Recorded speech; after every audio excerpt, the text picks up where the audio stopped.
Olá, como vocês estão? Tudo bem? Seguindo então a nossa série de devocionais falando sobre a unidade do corpo, nós vamos ler um texto hoje que também é importante nesse cenário e fala muito sobre essa questão de unidade, né, do corpo. Interessante que uma das preocupações de Jesus Cristo é exatamente que nós fôssemos um como ele era com o Pai, né? E ele em algum momento falou exatamente isso, que eles sejam um como nós somos um, né? E acho que depois de Jesus, um cara que trabalhou muito essa questão de unidade e se preocupava muito com a questão da unidade da igreja, do corpo, foi Paulo. E ele, na sua carta aos Efésios, ele vai falar exatamente sobre essa questão, né? Lá em Efésios 4, versículos de 4 a 6, vamos ler uma preocupação que Paulo tinha com aquela igreja, né? E ele chama a responsabilidade daquela igreja, ele identifica aquele problema, ele identifica aquela necessidade. E ele, então, escreve aquela igreja tocando nesse assunto, né, chamando a atenção e fazendo que as pessoas entendessem a importância da unidade. E ele, como já tinha entendido isso, né, na experiência que ele teve com Cristo e na transformação que foi provocada na vida dele através desse encontro com Cristo, ele entendia a necessidade da unidade. Ele entendia que a igreja precisava estar unida num só propósito, né? E ele falava e buscava passar isso para a igreja o tempo todo. Sempre que ele podia, ele estava falando e tocando nesse assunto, né?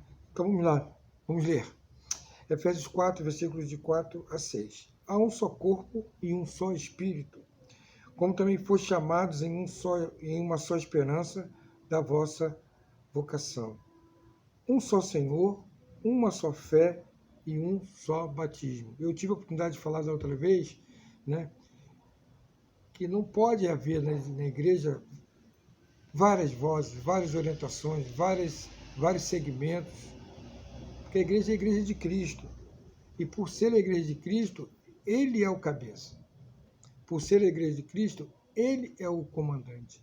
Por ser a igreja de Cristo, ele é o Senhor dessa igreja. Então, Paulo chama atenção e diz: ó, há um só Senhor, uma só fé e um só batismo. Então, ele reiterava o tempo todo a importância desse entendimento por parte dos membros daquela igreja, né? Para que não houvesse nenhuma distorção daquilo que estava sendo pregado, daquilo que estava sendo ensinado, principalmente por Paulo.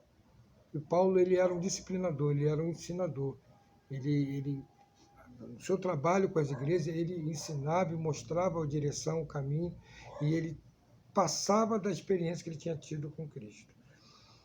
Um só Deus e Pai de todos. Um só Deus e Pai de todos. Então imagina que naquela época a confusão que não devia existir, né? Como hoje, né?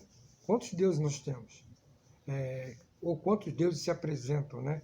Quantas pessoas têm a sua orientação sobre a sua crença, sobre a sua fé, não importa. Então são vários deuses, né? Mas aqui Paulo chama a atenção e diz que há um só Deus e Pai de todos.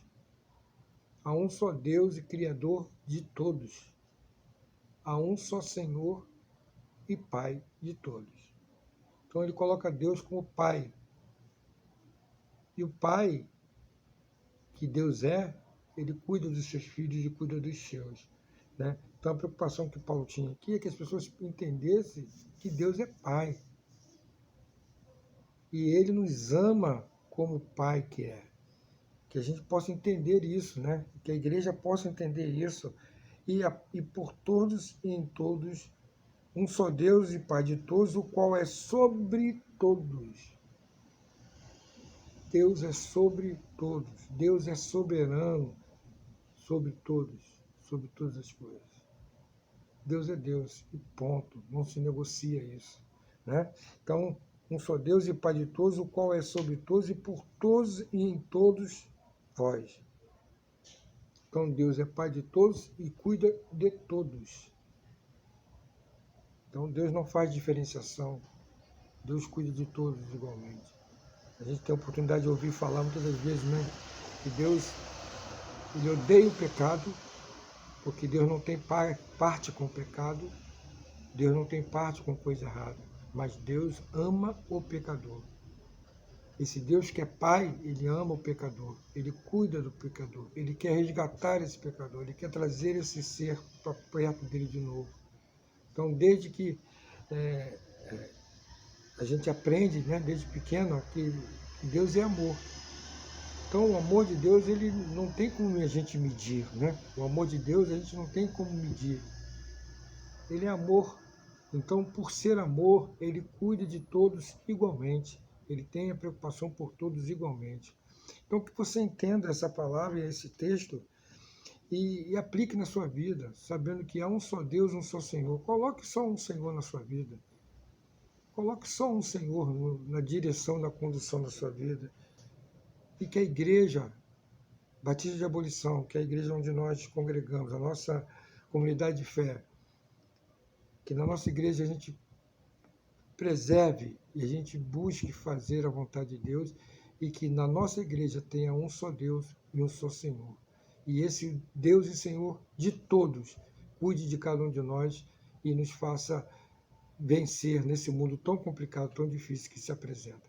Então, que Deus te abençoe, busque a unidade, busque estar unido, busque fazer com que o corpo de Cristo, cada vez mais, enquanto igreja, seja fortalecido para a honra e glória do Senhor. Então, que Deus te abençoe. Um forte abraço.